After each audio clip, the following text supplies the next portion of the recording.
췌장암 우리가 정말 잘 모르고 있었던 것 같은데요. 이 시간 팩트체크를 거치면서 하나씩 더 정확하게 알아보도록 하겠습니다. 자, 첫 번째 팩트체크부터 바로 들어가 볼게요.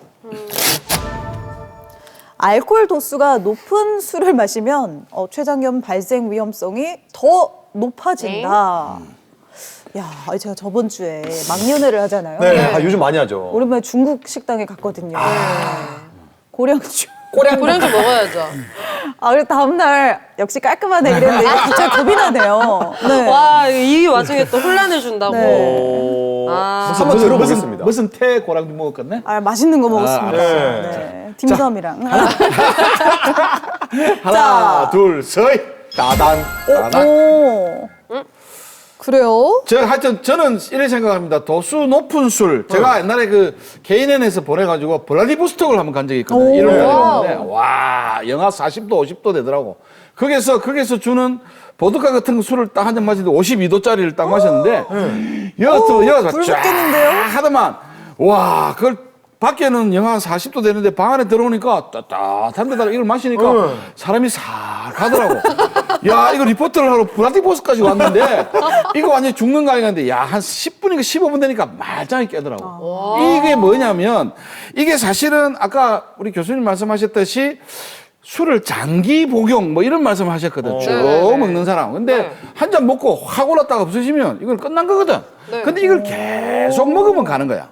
그래서 그래, 일리가 있네요. 요거는 한 번 먹고 팍 올랐다가 끝나기 때문에 장기 복용이 아니기 때문에 요거는 X. 그래. 아니면 저 술 계속 먹습니다. 러시아 사람들이 안 그러면 췌장암 발생 1위여야죠. 1위 돼야지. 보드카는 블라디보스톡 돼야지. 1위 돼야지. 그건 그렇네요. 할 말이 없으시죠, 여러분들? 몰라요. 그냥 제 생각 얘기할게요. 저는 그 높은 도수가 중요한 게 아니라 이게 사람이 취했냐 안 취했냐의 차이인 것 같아요. 이게 도수가 낮더라도 취할 때까지 마시면은 그게 안 좋은 거지. 뭐 도수가 높은데 뭐 한 잔 뭐 이렇게 찔끔 먹는 거는 뭐 간에 기별도 안 갈 거 아니겠습니까? 그렇기 때문에 도수랑은 상관이 없다. 이렇게 생각을 우리 합니다. 당신은 아무리 마셔도 취하지 않기 때문에 괜찮다. 나는 괜찮을걸요? 민선 씨도 괜찮지 않나요? 상당히 뭐 갑자기 운이 좋은 미안해지네. 편이네요. 우리 진 씨 어떻습니까? 저는 이제 이게 중국 술 보면 약간 도수 높은 거 딱 열었을 때 과학 시간에 맞는 그 알코올 냄새 있잖아요. 나죠. 상업용, 공업용 알코올 이런 냄새가 쫙 올라올 때가 있는데 이런 독한 술을 먹게 되면 당연히 온몸에 퍼지겠죠. 그럼 나중에 췌장까지 가겠죠. 근데 일반적으로 이제 도수가 좀 낮은 애들보다 훨씬 높은 애기 때문에 더 독할 거 아닙니까? 독하죠. 그럼 안에서 소화를 시켜야 되는데 우리 몸이 그걸 받을 준비가 됐을까요? 평소에 안 먹는데 갑자기 들어오면 애들이 얼마나 놀라겠어요. 췌장이 갑자기 놀래가지고 약간 이제 아플 것 같다. 근데 아까 교수님 그래서 좀 위험이 올라갈 것 같아요. 아니, 그러네요. 아까 교수님 말씀하시기를 그 췌장이라는 게 소화도 돕고 탄수화물도 뭐 이런 거 하잖아요. 그러니까요. 갑자기 확 들어와도 그걸 한 방에 딱 하면 되는데 이게 쭉 잡고 막 민설 씨나 두 사람은 쭉 잡고 먹으니까 이거 소화를 뭐 탄수화물 해결하면 쭉 잡고 해결하다 보면 교수님 췌장이 오해입니다. 죽는 거야. 네. 오해입니다. 네. 예. 정답은요? 어떻게? 네, 정답은 X입니다. 네.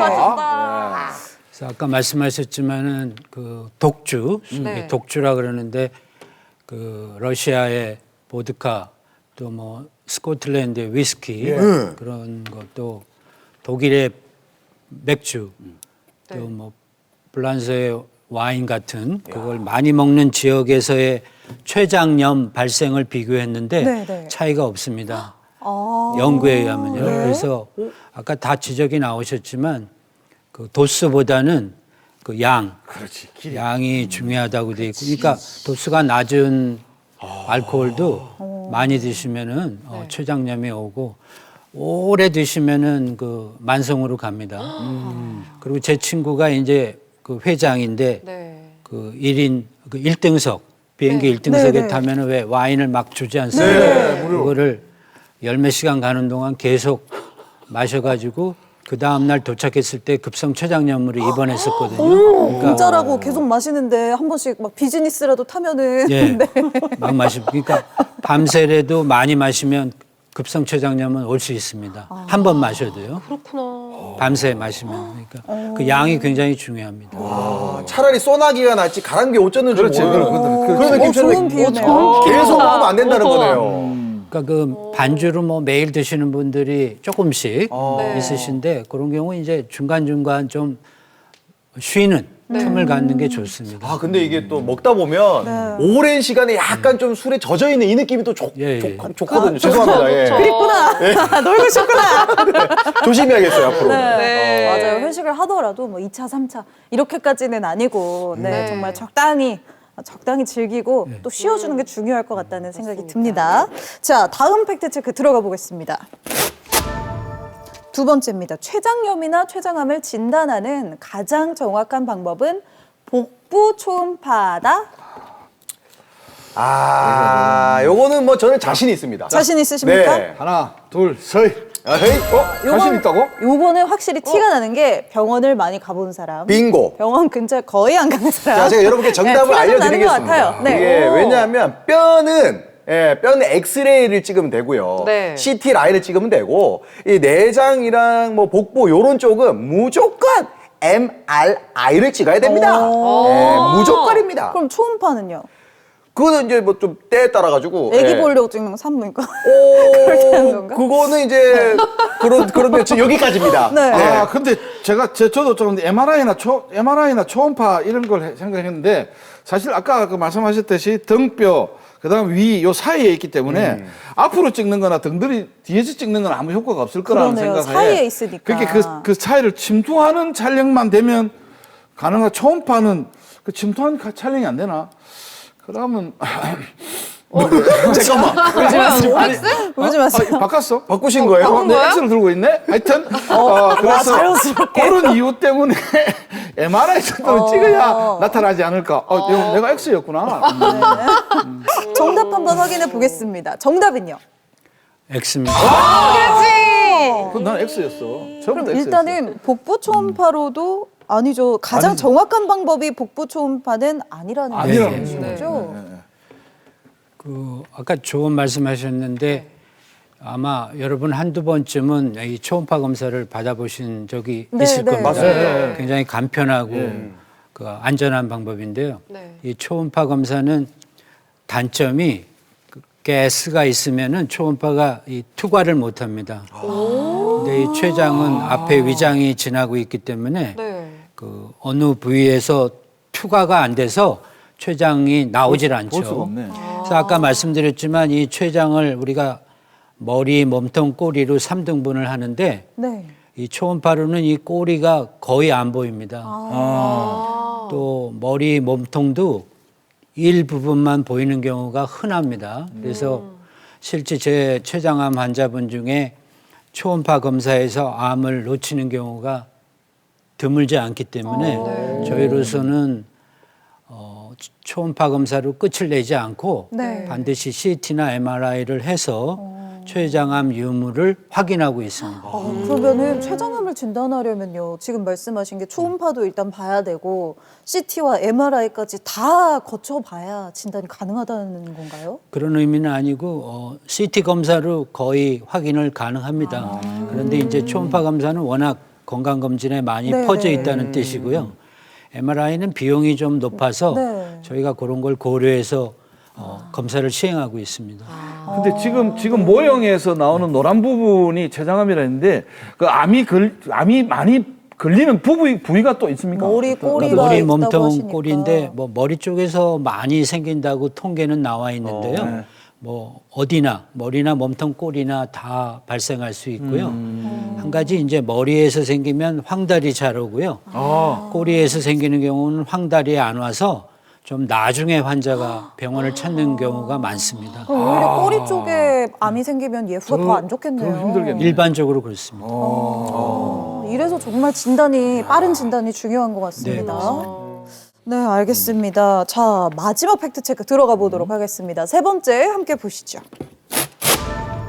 네, 세 번째입니다. 비만이나 당뇨는 췌장암의 위험성을 증가시킨다. 자, 할 말 없죠? 요거는 뭐 사실 비만, 당뇨 이런 만성 질환, 근데 만병의 근원 아니겠습니까? 이거 그렇죠, 틀리면 사실 이제 다음 주에 촬영 못 나옵니다. 예, 거의 뭐 그 왜요? 정도로 뭐 거저먹기 아닙니까? 이 거의 뭐 정도면? 멤버 바뀌어야죠. 네. 야, 그걸 참네 네, 이거. 올해 갑자기 바빠. 그렇지 그래. 하나, 둘, 셋. 빠밥. 와, 그럼 이거는 문제는 네. 우리 세 명이 다 바뀌든지 다 바뀔 수 있어요. 다 나오든지 이거네. 이런 네, 도원결의 정신 좋습니다. 좋습니다. 가더라도 한 날 한시에 갑시다. 그렇지. 네, 일단 뭐 요거는 교수님의 설명으로 바로 뭐 만나보도록 보도록 하겠습니다. 하겠습니다. 네. 네, 정답입니다. 네, 뭉치면 삽니다. 계속 할 수 있다.